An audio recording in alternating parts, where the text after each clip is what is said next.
संसार में तो सभी लोग केवल बढ़ावा देते हैं।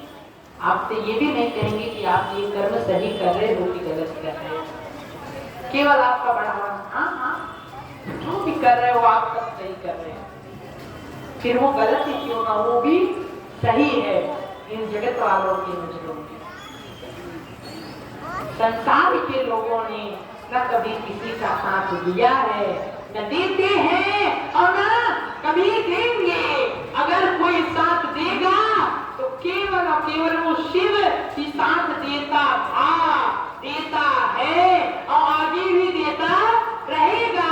केवल और केवल वो शिव, केवल और केवल वो शंभु, वो कैलाशाधिपति भगवान आज उस बाणासुर के चरित्र के अंतर्गत, आज बाणासुर के चरित्र के अंतर्गत वर्णन कर रहे हैं। उस बाणासुर ने तपस्या की, भगवान से एक सहस्त्र भुजा वर में मांग लिया। कभी उन सहस्त्र भुजाओं से तालियां बजाता, कभी उन सहस्त्र भुजाओं से भगवान के लिए नृत्य करता। ऐसे वे शिव, वे शंभु, देखो कैसे रीझ गए उसके ऊपर। क्या था उसके पास? तपस्या की थी क्या बाणासुर ने? नहीं, केवल नृत्य किया था। उसके नृत्य पे रीझ गए, कहा वर मांग लो। अरे वे शिव है, उनके यहाँ उनके निमित्त दिया हुआ एक क्षण भी कभी व्यर्थ नहीं होता। कहा जगत में बैठ के 22 घंटा दूंगी वो बेकार है, लेकिन शिव के यहाँ 2 घंटा भी दिया तो वो बड़ा लाभकारी है। कहा क्यों?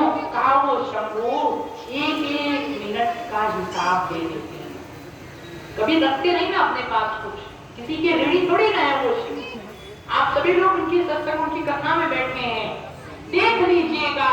मुझे अपने शिव को, मुझे अपने भगवान और कैलाशाधिपति भगवान पर विश्वास है कि वो शिव जिनकी कथा में आप लोग आकर विराजमान हुए हो, उनकी कथा की, उनकी 6 दिन की कथा आप लोगों ने मन एकाग्र करके सुनी।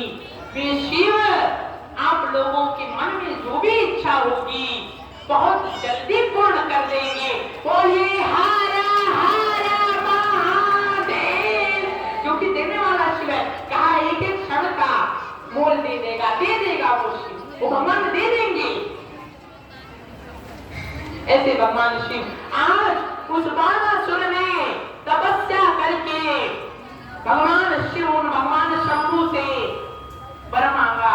आज भगवान से कहता है कि हे प्रभु आप ही मुझसे युद्ध कीजिए। भगवान ने कहा ठीक है, जाओ, कर दिया। मेरे समान ही बलवान पुरुष तुम्हारी सहस्त्रों भुजाओं को काट डालेगा। उसी रात उसकी बेटी उषा के स्वप्न में अनिरुद्ध आए। अनिरुद्ध से उसकी पुत्री को प्रेम हुआ। उसकी सखी चित्रलेखा ने सभी को चित्रित किया, परंतु उसने अनिरुद्ध को उसकी पुत्री ने स्वीकार किया। अनिरुद्ध को उसके भवन में ले आई। अनिरुद्ध के साथ उसकी पत्नी ने विहार, उसकी पुत्री ने विहार किया और विहार किया बाद बाणासुर तक आई। बाणासुर ने उन्हें बंदी बना लिया। तत्पश्चात दुर्गा कवच का पाठ करने के पश्चात अनिरुद्ध उसके बंधन से मुक्त हुए और उसी समय भगवान कृष्ण ने सेना सहित उस बाणासुर के पुरी पर आक्रमण कर दिया। और आज देखिए, मैंने कहा था कि महापुराण के अंतर्गत 2 स्थानों पे भगवान शिव और भगवान कृष्ण में, आज यह दूसरा स्थान है शिव महापुराण के अंतर्गत जहाँ शिव और विष्णु में युद्ध होगा। बोलिए हर हर महादेव। आज भगवान विष्णु और भगवान शिव में घंघोर युद्ध प्रारंभ हुआ, पुनः युद्ध शांत हुआ। भगवान शिव अपने भवन को गए, अपने स्थान को गए और